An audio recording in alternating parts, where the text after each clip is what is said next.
قال المصنف رحمه الله تعالى ونفعنا الله به وبعلومه في الدارين آمين إلى أن قال فصل أقل الدفن. Sekarang kita masuk kepada pembahasan, yakni fasal pemisah atau bab aqallu dafni, sedikit-sedikit orang dafni itu menggali kubur. Jadi sekarang kita akan membahas tentang orang yang menggali kubur. Sedikit-sedikitnya kubur itu digali seperti apa? Baik, hufratun taktum raihata. Hufrah menggali taktum. Raihata. Raihata itu artinya baunya. Raihata baunya mayit. Taktum yakni bisa dikatakan menutup. Jadi sedikit-sedikit orang menggali kuburan itu yang dapat menutup baunya mayit. Seperti apa seseorang itu akan tertutup atau mayit itu akan tertutup baunya? Wa tahrusuhu minas sibai. Wa tahrusuhu dan menjaganya. Minas sibai dari binatang buas. Nah, jadi tidak hanya menutup yang namanya bau mayit, tapi watah musuh menjaganya minas sarai dari binatang buas. Artinya apa? Dibutuhkan menggali kubur itu lebih dalam supaya tidak digali oleh binatang buas. Mana saja yang binatang buas? Ya, bisa saja babi. Ada babi di sini? Ada. Baby boleh ada. Kalau babi tidak ada. Ya bisa dikatakan babi itu binatang buas yang mampu menggali kuburan. Kalau mayitnya itu bau, pasti akan tercium. Maka supaya tidak tercium, maka harus digali seakan-akan baunya tidak bisa seakan-akan tidak keluar. Begitu pula terjaga dari binatang buas. Baik, wa akmaluhu dan sempurnanya seseorang itu menggali kuburan. Qomatun wa bastatun. Qomah seukuran orang berdiri. Seukuran orang berdiri. Ini penjelasan di dalam kitab ini. Wa bastah dan luasnya seluas orang berdiri. Maksudnya begini, dilebarkan. Nah, qomah itu setinggi orang berdiri, itu tingginya ke bawah.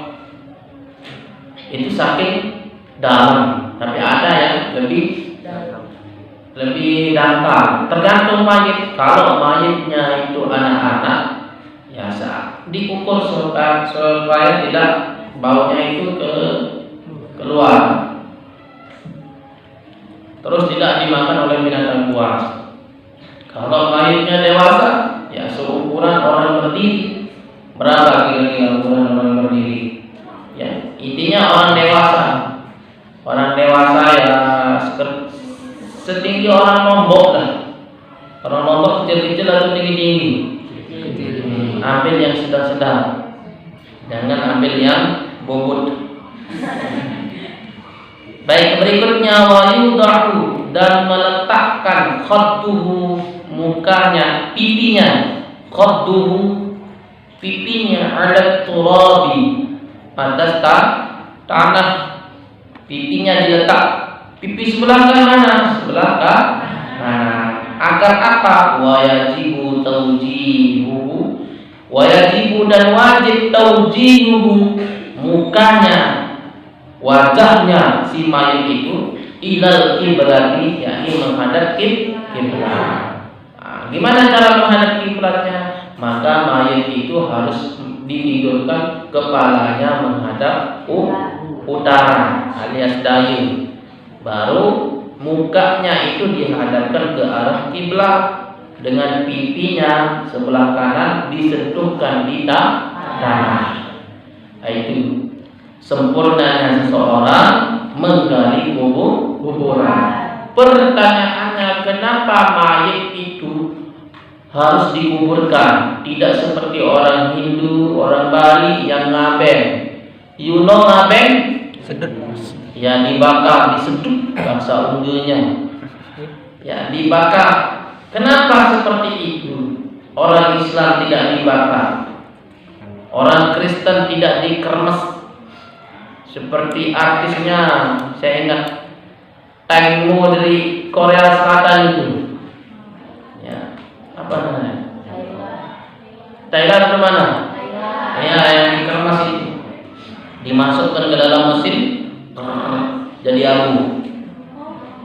Ada kalau dari Bali ngaben. Ngaben itu juga tergantung kastanya. Kalau dia itu kaya, maka cepat proses pengabenannya. Kalau dia itu miskin, ya dikuburkan seperti orang Islam, tapi tidak sesuai dengan apa menurut keyakinan mereka. Lah kita orang Islam kenapa harus dikuburkan? Karena sejatinya manusia itu berasal dari tanah dan akan kembali kepada tanah. Sudah saya jelaskan dulu, ya. Roji itu ada namanya mati, ada namanya ajal, ada namanya wafat, ada namanya roji. Inna lillahi wa inna ilaihi raji'un. Roji itu artinya jasadnya yang kembali ke tanah, sedangkan rohnya itu kembali ke Allah, pemilik roh itu sendiri. Jadi yang kembali ke tanah itu adalah jasadnya. Kalau rohnya itu kembali kepada Allah. Nah, itulah perkaranya roh. Sedikit saya bahas tentang roh. Roh itu tidak perlu makan, roh itu tidak perlu tidur, roh itu tidak perlu kentut. Lalu apa makanannya roh? Yakni kita ibadah. Makanannya roh. Jadi kalau ada yang mengatakan saya tidak perlu sholat, secara teori memang tidak perlu sholat, roh itu tidak sholat. Tapi yang butuh sholat itu adalah jasad kasar kita. Roh itu termasuk jasad halus. Jadi roh ini tidak sholat dia, memang karena tidak butuh yang namanya seperti keduniaan. Nah, itu roh, ya. Jadi hal-hal seperti itu harus yang kita ketahui. Ada yang tidak puasa, saya tidak puasa. Memang roh itu tidak puasa.